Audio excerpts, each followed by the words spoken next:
Friends, welcome to Jaya's garden. ஒரு சோகமான செய்திங்க. காலையில் வந்தோன்னே ரொம்ப எனக்கு மூட் அவுட்டாக ஆகிடுச்சு.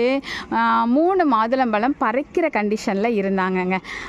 ஓரளவு நல்லா பெருசாகிட்டே வந்தாங்க. இன்னும் எப்படி ஒரு 10 டேஸில் பறிக்கலாம் அப்படின்னு நினச்சிட்டு இருந்தேன். அதில் ஒன்று காணாமலே போயிடுச்சு. தோலோடு தின்னுட்டு போயிட்டாங்க.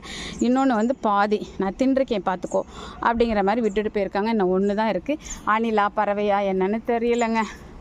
ஸோ நம்ம தோட்டத்தில் என்ன சொல்கிறது, நம்ம வெளி தோட்டத்தில் சீத்தாப்பழம் பறிச்சிருக்கோம்.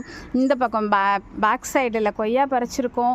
அதுக்கப்புறம் நம்ம டெரஸ் கார்டனில் அத்தி எவ்வளவோ பழுக்க வச்சு மணத்தோடு கூட பறிச்சிருக்கோம். முலாம்பழம் பறிச்சிருக்கோம். எதையுமே யாரும் சாப்பிட்டதில்லை.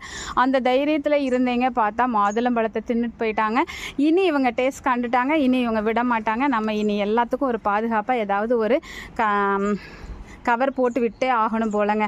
ஓகே ஃப்ரெண்ட்ஸ், அதை உங்ககிட்ட ஷேர் பண்ணணும்னு தோணுச்சு.